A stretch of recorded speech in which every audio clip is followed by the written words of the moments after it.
This is part 3 in a 3-episode series about my time working in the food service industry. In the past, I worked in 3 different roles at 3 separate establishments. I was a waiter at a 1950s themed diner, a banquet server at a hotel and conference center, and a busboy at an Italian restaurant. At each establishment, I gained valuable life experience, made a little bit of money, learned a lot about food, customer service, and the human condition, and met some fascinating people along the way. I made a few lifelong friends and broadened my perspective, becoming a bit more educated and culturally enriched. I also died a little inside at each job as my romantic image of dining as an exciting career was shattered, and instead I saw what you might argue was the ugly underbelly of an industry that portrays itself as glamorous but is actually filled with people who are struggling, poor, broke, and sometimes highly dysfunctional. In this series, I will try to be positive about the aspects of the industry that I can, but as I promised in my introductory episode of this podcast, I will be completely real and tell it like it is from my few years of experience, which is by no means authoritative, but it is my experience. Food service is an industry that you might love, but it doesn't love you back. It is hard to make a living. It is even harder to find a place you can work that respects you. And no matter how many years you spend in the industry, you will always be completely and utterly replaceable. This is episode 3 of 3, the final episode where I'll share about the time I spent as a busboy at an Italian restaurant.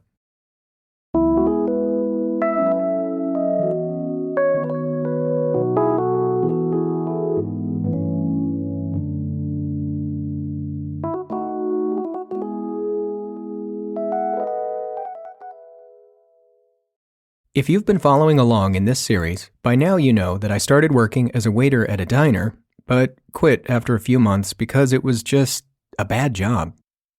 Then I upgraded to a better job as a banquet server at a hotel. That was a great job, but it was only a part-time position, and when I started thinking about asking for a more permanent role there, the hotel was sold to new owners who essentially treated everyone like dirt, so I left and didn't go back. My third and final foray into the food service industry was at an Italian restaurant. This, to me, was the next logical step. It would be the happy medium between the light-hearted, goofy burger joint and the more serious black tie and sometimes white glove environment of the hotel. It would probably have food that I could be proud of, and it could offer a full-time job with decent money where I could stay for many years. Or that was my hope, anyway. Now, something I haven't mentioned so far in this series is that part of the reason I entered food service in the first place is because I had previously taken a career assessment test that told me that I should. After finishing high school, I was a part-time college student at the local community college and was taking lots of quote-unquote core curriculum. These were the extremely boring classes that were required for graduation no matter who you are or what your major is. As I looked ahead at picking a degree, I couldn't find any that resonated with me, so I went to the local university and paid for a session with the career counselors there and took what's called the Strong Interest Inventory, which is an assessment that supposedly helps you find the career you're best suited for based on your skills and interests. The only thing I knew about my future was that I was absolutely certain I didn't want to work outdoors in construction, which is what I was doing at the time. But what industry did I prefer, or what job title, or what category of work? I wasn't sure. So I figured meeting with people at a university whose full-time job it is to find interesting careers for young adults drifting aimlessly through life like me would be a good choice. I went in and took the test, which consisted of spending about an hour in a quiet room answering almost 300 questions about my personality type, work-related values, and aptitudes. When it was all done, I reviewed the results with a career counselor. The assessment gave a list of the top 10 careers that I would be a good fit for. I honestly don't remember any of them except the first 2. According to the Strong Interest Inventory, the top 2 choices for my potential career: number 1, medical records technician, and number 2, restaurant manager. Now, the first one confused the heck out of me because a records technician? That didn't sound interesting at all. Organizing and sorting paperwork? I suppose the job itself would probably be interesting to me, otherwise the assessment wouldn't have recommended it, but oh man, medical records tech sounded like the most boring job on planet Earth. But the second one, restaurant manager? Bingo! That was it. I liked everything about that. I'd been cooking and baking my whole life. Food is a great passion of mine, and hospitality. One of the best ways I know how to show someone I care about them is to cook them good food and serve it to them. That makes me really happy. So I took this assessment result to heart. Apparently, I was cut out to be a restaurant manager. At least according to this test, and according to my own sense, that would be probably what was the most fulfilling career choice for me, or the second most. I had absolutely no experience in any professional setting in a restaurant, of course. So I knew I couldn't just walk into a restaurant and say, "Hi, I'd like to be a manager. I have no experience working in a restaurant or managing people. Please hire me." So I originally figured looking for a job waiting tables would be a way to get my foot in the door in the industry. It would be good to start at the bottom and work my way up, so to speak. So I did. As I've already mentioned, I started waiting tables for a while, first at the diner, then at the hotel. In this case, I thought, well, if I'm going to do this the right way, I need to find a restaurant that I can plug into for many years. It will have to be in a prime location, have a great menu that I can be proud of, and it will probably be on a part of town where the clientele can afford decent-sized ticket prices so I can actually make money. Because, don't forget, as a server, you make money based on your tips, and tips generally are calculated as a percentage of the total price of the meal. So the higher the meal price, the better the tips. I drove around town for a few days, noting many of the nicer restaurants in the nicer parts of town and asking myself, what about this one? Does this look like a good place to work? How far is the commute from where I live? What time do they open? What time do they close? Can I see myself working here for the next 3, 4, 5 years? I narrowed down my list to the top 5 or 10 places in town where I could imagine myself working, and slowly but surely started going in, dropping off resumes, and seeing if they were hiring. When I walked into the Italian restaurant, I was especially intrigued because it was very nice on the inside. I really like Italian food, and their menu looked great. I met the general manager, the GM, and the assistant manager, the AM, and instantly noticed 2 things. First, the GM, who was a man, wasn't very nice, or for some reason, he just didn't seem to like me. I couldn't put my finger on it. It was weird. He was willing to talk to me and interview me, and he said polite words like, "Nice to meet you," and "Thanks for coming in," but I just felt somehow that he didn't think I was worth his time. Second, the AM, a woman, was very nice, and she definitely liked me. She laughed and smiled, punched me in the shoulder, and said I'd be a great fit and that we'd have a blast. I met with both of them, talked about my situation, told them how I was looking for part-time work, being a college student, and all of that. We talked a bit about scheduling and logistics, and they said, "We'll let you know." I waited for a few days, and then one day I got a phone call from the restaurant. It was the GM. He said he was willing to offer me a job, which was great, but not as a waiter, which was not great. He was willing to offer me a job as a busboy. Was I still interested in that? That was a tough question. I wasn't sure what to say on the phone. Why wouldn't he let me be a waiter? He probably said something like I didn't have enough experience, which, looking back now, I suppose that could be a valid concern. It was a big bummer, though, and it meant I'd be cleaning up tables, sweeping floors, and not interacting with guests. It also meant that I wouldn't be working for tips, so I'd essentially make the same hourly rate no matter how much I worked or how many people were in the restaurant. And since I'd already been a waiter before, it felt like a step backward. I didn't like this, but I thought, well, the way to restaurant management is starting at the very bottom and working my way up, and I guess this is the bottom. That's a good place to start. I did specifically ask him how long I'd have to be a busser until I could be a waiter, and he was nebulous but said something like, a few months, we'll see. Okay, well, that wasn't what I had in mind, but I could probably put up with that. I had a job offer, it was a foot in the door at a real restaurant, and could lead to what I wanted in a few months. All right, I'll take it, I said. But even after I hung up, I didn't like the way the phone call went. It really felt like the GM was talking down to me like I was a kid who had asked for something he didn't deserve. I distinctly remember thinking, it won't be that big a deal. I'll probably report to the assistant manager anyway, and she's really nice. I might not even have to interact with him at all. So, there it was. I had a job as a busboy. Of course, these days we call them bussers. On my first day of work, I woke up, got dressed, put on my uniform, put on my apron, walked in the front door, and stopped at the hostess station and said, "Hi, I'm Ron Stauffer, the new hire." I then asked if I could meet with the AM. I was shocked when I was told, she's not here. She quit, actually. Really? I asked. Yeah, it was kind of weird.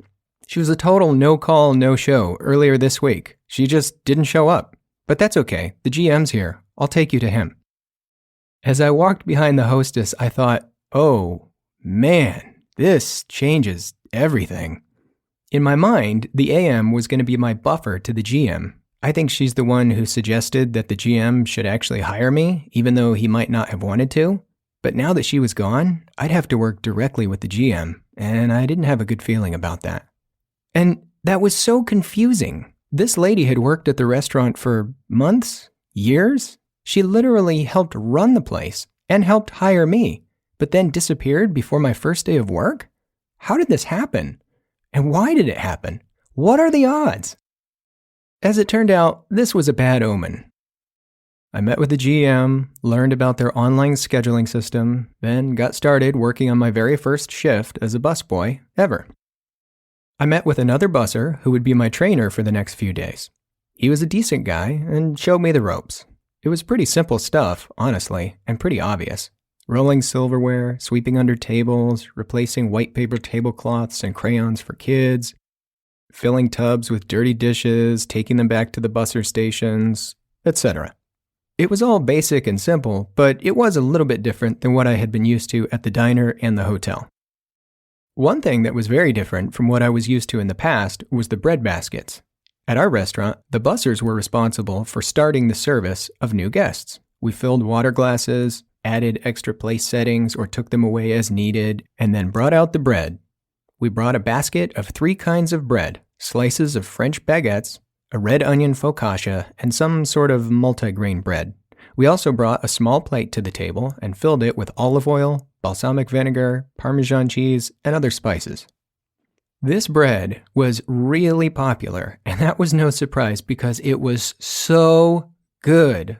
Not only did I have to put the bread baskets on the tables when people walked in, but when I opened in the mornings, my job was to get the focaccia out of the oven, slice it manually, get the French bread and the multigrain bread, put them in the bread slicer, prep the bread baskets and the oil bottles and things like that.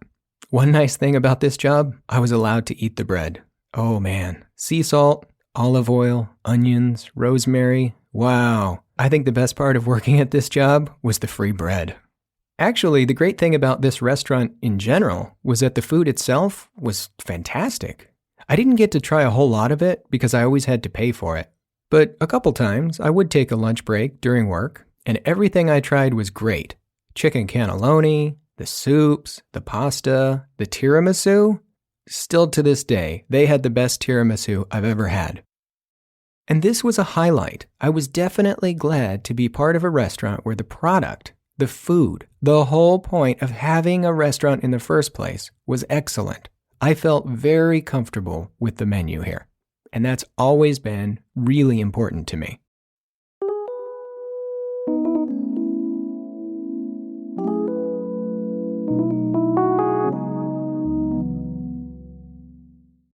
Micron is made possible by Leader Digital.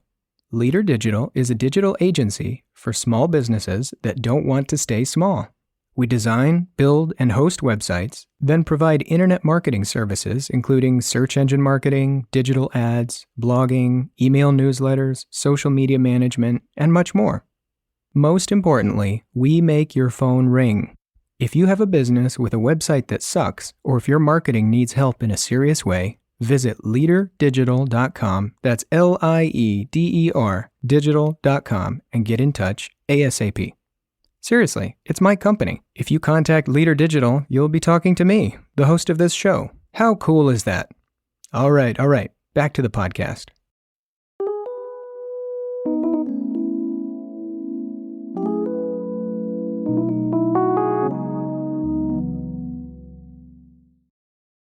Working as a busboy wasn't so bad. It was an honest, respectable job, and a little more physically demanding than being a server had been, which I didn't mind.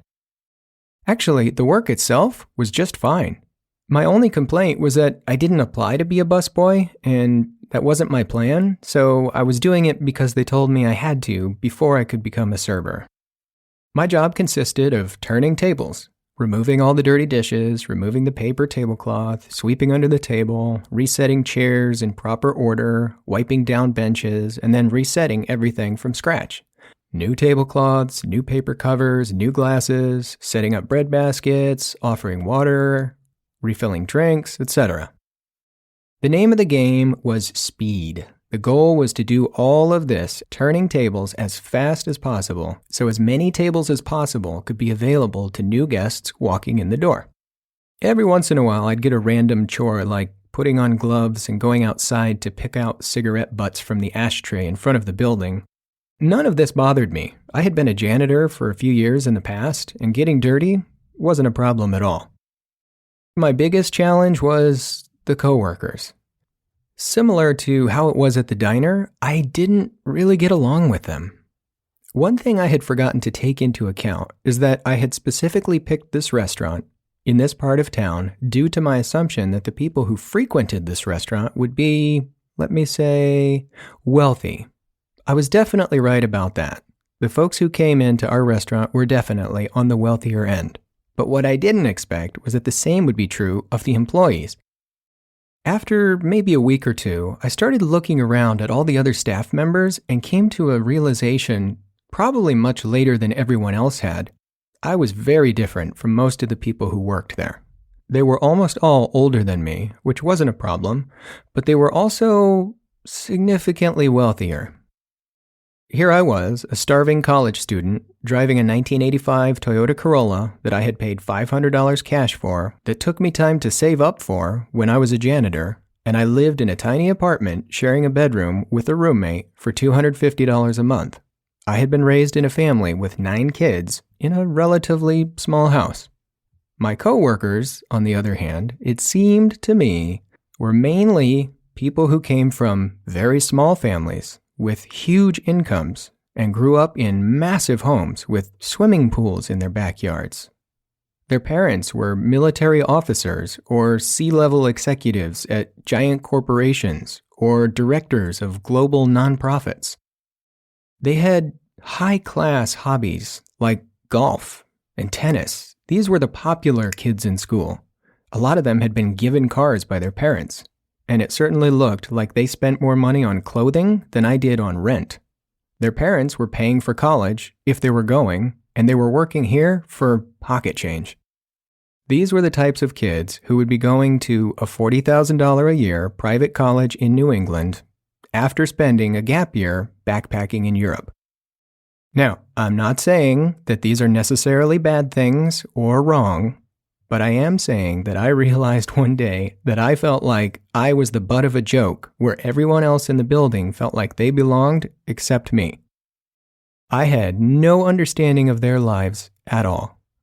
We lived in the same country, state, and city, but our life experiences were worlds apart. Unlike at the diner or the hotel, I didn't make any friends, and I didn't really know how to. I felt a somewhat unspoken and barely perceptible feeling that I was the help at the restaurant, and that they viewed me as someone who had no purpose on earth other than to please them. There was definitely a dividing line between server and busboy. Part of that came from the way the servers treated me. Most of them didn't talk to me or ask me any questions or even make eye contact with me at all. But occasionally, I would have an interaction with the server, and that usually wasn't a good thing. I remember one time, a server, a guy who wasn't that much older than me, but who had a certain air of importance, wasn't pleased with how I had failed to turn his tables as quickly as he wanted. He angrily pointed his finger at me and shouted, saying, "You need to do a better job of being on top of this." I was almost stunned. He wasn't my boss. How dare he tell me what I need to do? I didn't work for him. I didn't even know how to respond. I just stood there. I wondered, did anyone else see this exchange? Is this normal? Are people okay with this here? I certainly never talked to bussers like that when I was a server. This work environment introduced me to a whole new type of person I had never really seen up close before. I'd heard of people like this, rich kids who grew up going to country clubs, but I'd never seen them up close. The most challenging part of working with them was their attitudes. It was just a sense of entitlement. It was almost ironic. The term server implies that you're serving someone. I think a lot of servers at this restaurant totally missed that. There was one server, a guy with a shaved head, who looked exactly like Michael Stipe from the rock band REM. I had a feeling he could really explode if things didn't go his way, but I wasn't sure until one night I saw his red-hot temper.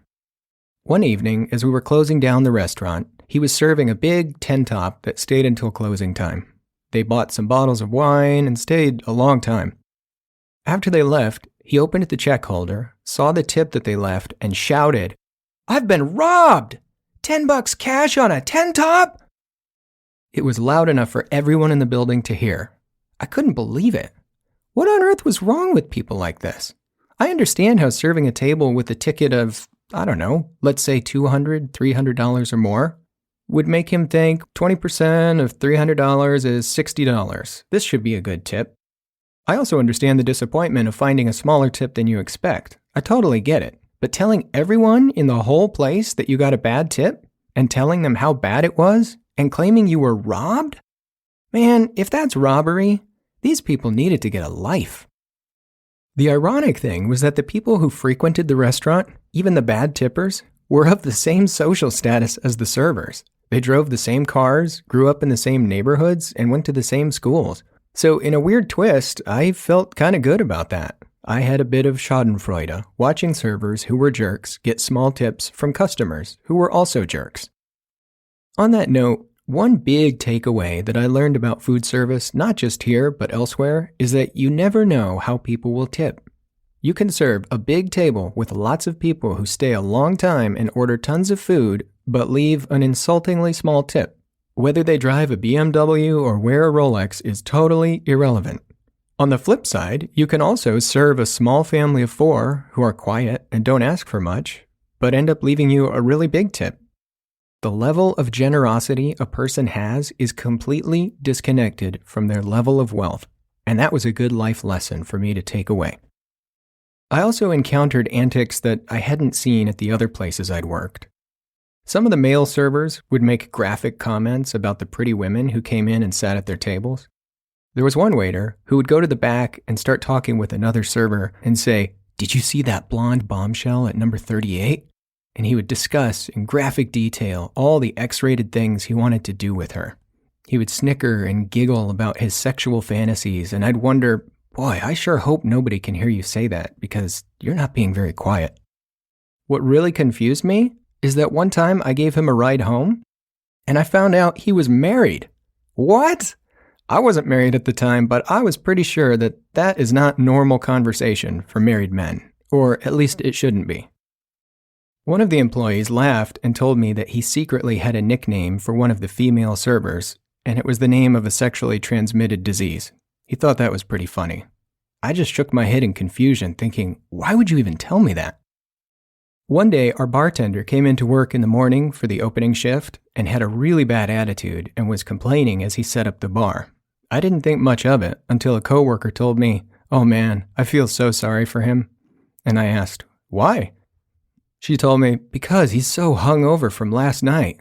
It sucks serving alcohol when you're hungover." I was utterly confused. Our bartender showed up to work hungover? That's insane. And why on earth would anyone feel sorry for him? That was his own dumb choice. I didn't feel sorry for him at all. If I'm coming across like I'm just complaining and this is all sour grapes and secretly I was jealous of them, I assure you that's not the case. I wasn't jealous of them at all. Mostly I was frustrated and confused by them. I started feeling disillusioned by the restaurant scene in general. When I was at the diner, I was surrounded by people I didn't want to spend time with. I didn't want to be like them. Mistakenly, I think, I thought it was because we were just working at a really low-end restaurant and the standards were very low. So my solution was to find a nicer restaurant where the clientele would be more demanding, more pride was taken in the food, the service, the appearance, and the general attitude of the restaurant. Why not? Nicer food, nicer silverware, nicer building, nicer side of town, nicer people, right? No. The employees here were the same. They weren't nice. They weren't people I wanted to spend time with, and they clearly didn't want to spend time with me. Many of them seemed to know each other and spent a lot of time together outside the restaurant, but I had nothing in common with them, and I think it showed. As much as we like to say in America we have no class distinction and we're all equals, this really felt like I was in a building full of people who perceived themselves a class above me, which I disagreed with. The worst part about it was that it wasn't just the employees. The GM, I hate to say it, but I think he felt the same way. I remember one evening during dinner, the GM called me over and said, "Hey Ron, you gotta pick up the pace. I need you to move faster." I was really annoyed by this. I was already moving quite fast, and we weren't in that big a rush anyway, but mostly I was angry at him for singling me out and telling me in front of the other employees that essentially I wasn't working fast enough. And the worst part is that the other busser on duty was standing at a table chatting with some of his friends. I couldn't believe that he would let the other busser, the one who trained me, shoot the breeze and spend 10 or 15 minutes just hanging out with his buddies on the clock while criticizing me for not working fast enough. The other busser wasn't even working at all. What's up with that? I wanted to argue back with him and point to the other guy and say, "Really? Why are you picking on me?" It was just such weird feedback. I'm a really fast worker. That's never been a problem for me. But from day one, it felt like the GM had kind of singled me out for negative treatment, and I still don't know why.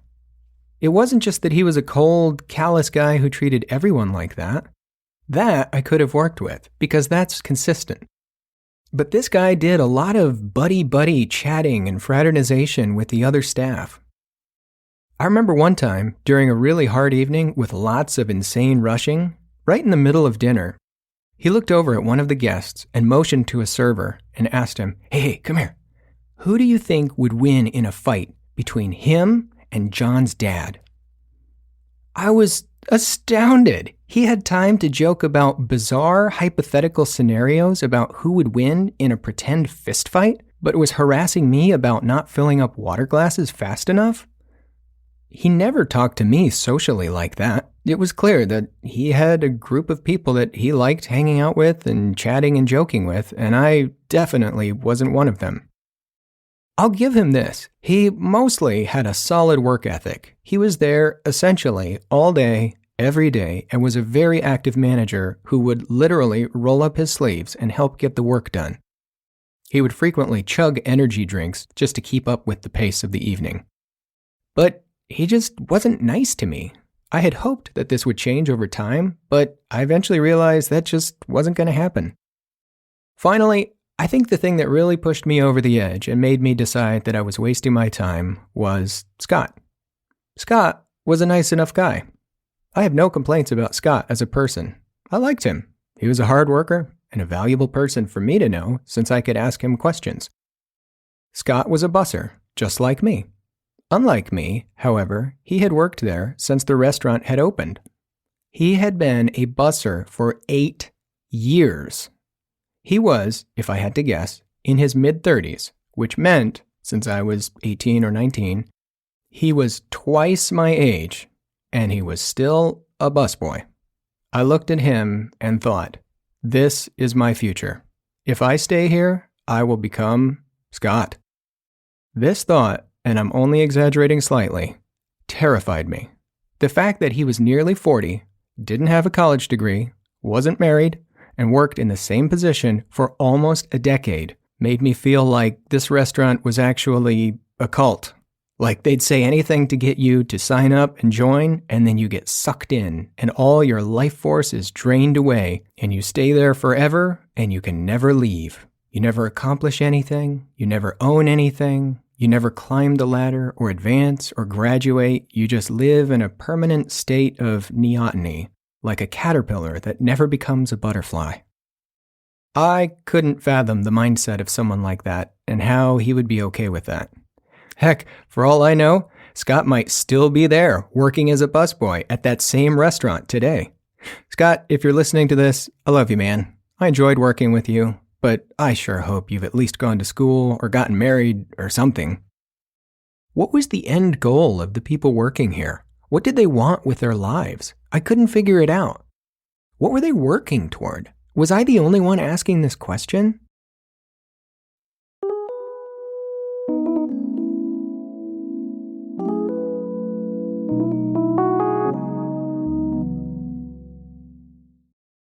So this was my quandary. I wanted a career in food service. I took a test that told me being a restaurant manager was the ideal career for me. But I was stuck working in a position I didn't want for a boss that I didn't respect and who clearly didn't like me, with coworkers who did nothing with their lives. And I had nightmares that I would wake up at 40, no further along in my life than when I had walked into the building at age 19. I thought about it and decided I gotta take some action really soon. I figured I'd give it one last chance. I talked to the GM. I reminded him that I wanted to be a waiter. That's what I applied for, that's what I interviewed for, and that's what I had intended on doing. He said that he still wasn't comfortable with me as a server yet, but maybe I could eventually become a runner. I asked what was involved with that, and he said, just shadow Oscar sometime and see what he does. So I did. I spent some time following Oscar, a Brazilian guy, a hilarious, hardworking dude. I really liked him.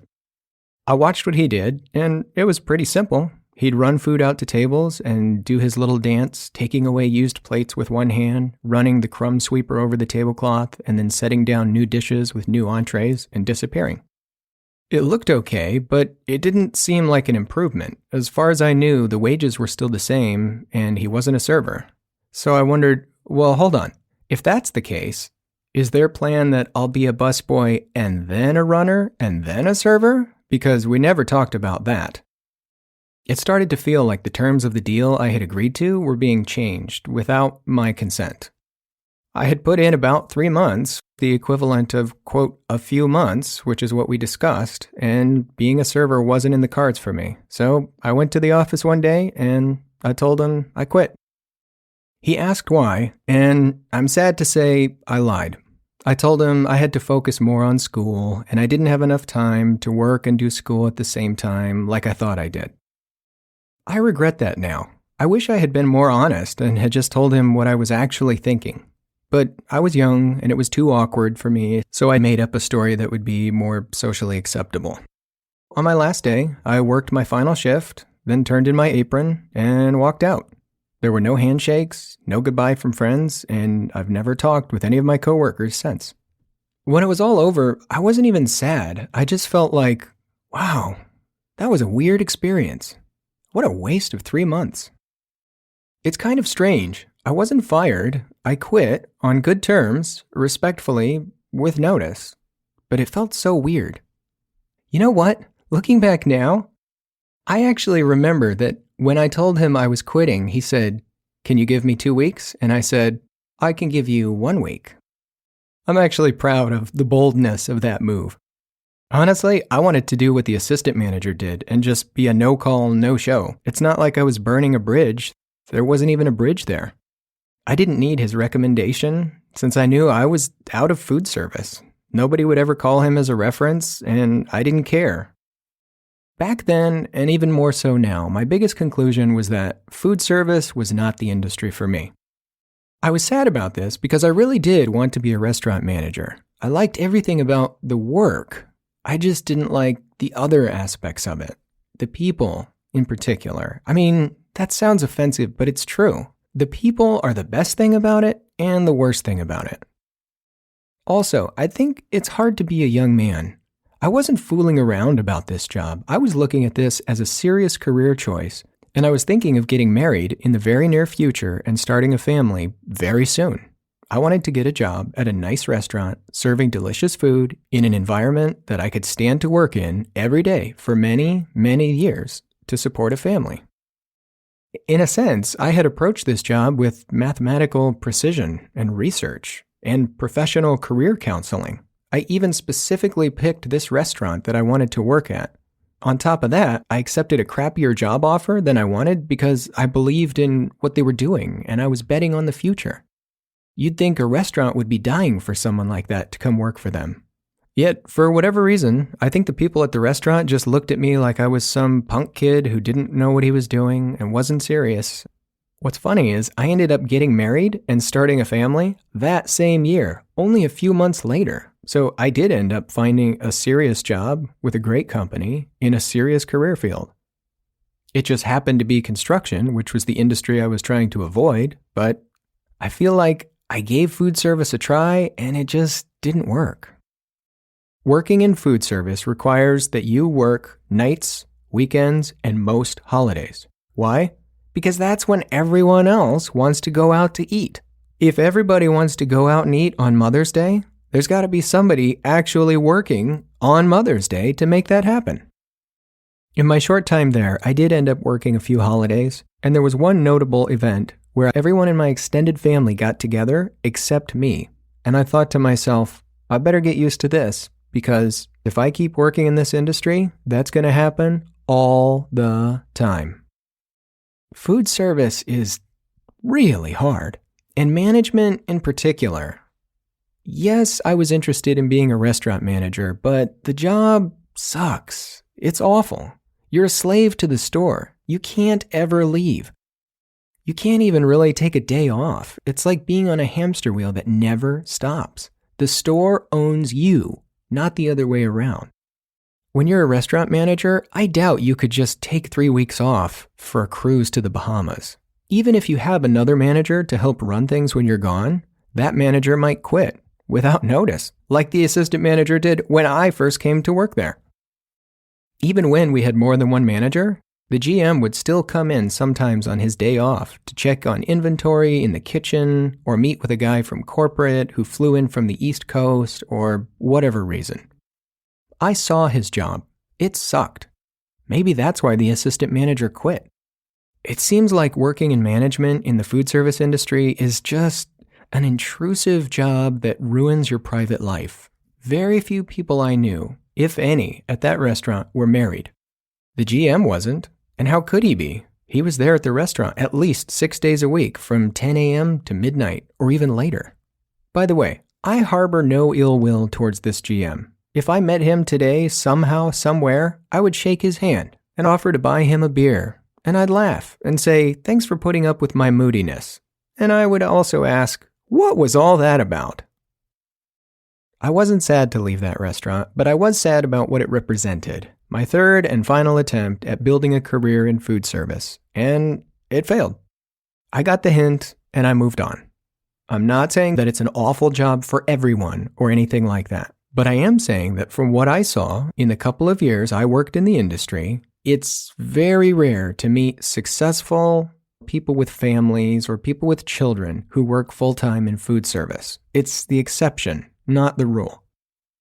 I don't need to keep going on about this, but I'm telling you, the people that I met had difficult, sad lives filled with divorce and extramarital relationships with employees and managers and drunkenness and hangovers and drug use and poverty and just so much dysfunction. So, having said all that, keep that in mind next time you go out for dinner or order any food, really. Odds are if you're going to Taco Bell or Red Lobster or Outback Steakhouse or any place, your life is probably easier than the person behind the counter or behind the line or behind the apron. Treat them nicely. Give them a handshake or a smile or a thank you or a tip or all the above. And by the way, if anyone's listening who has worked in or currently works in food service, thank you for what you do. Even if you are an entitled jerk whose parents pay for everything, I still appreciate you. And if I sit at your table, I'll leave you a nice tip with a big smiley face. Thanks for listening.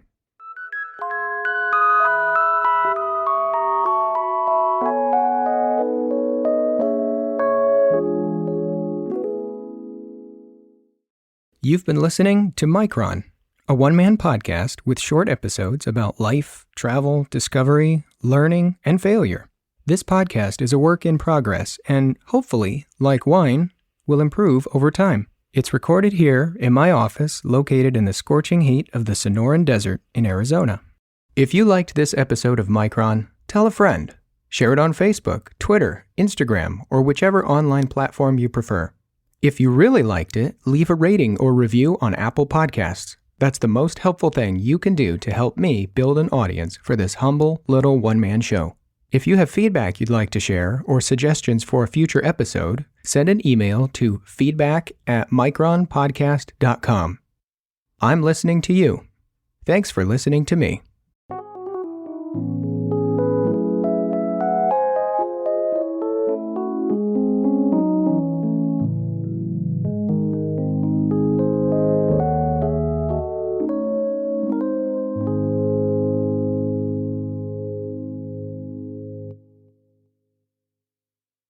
To view photographs, read episode transcripts, or find resources mentioned in the show, visit micronpodcast.com. Thanks for listening to Micron.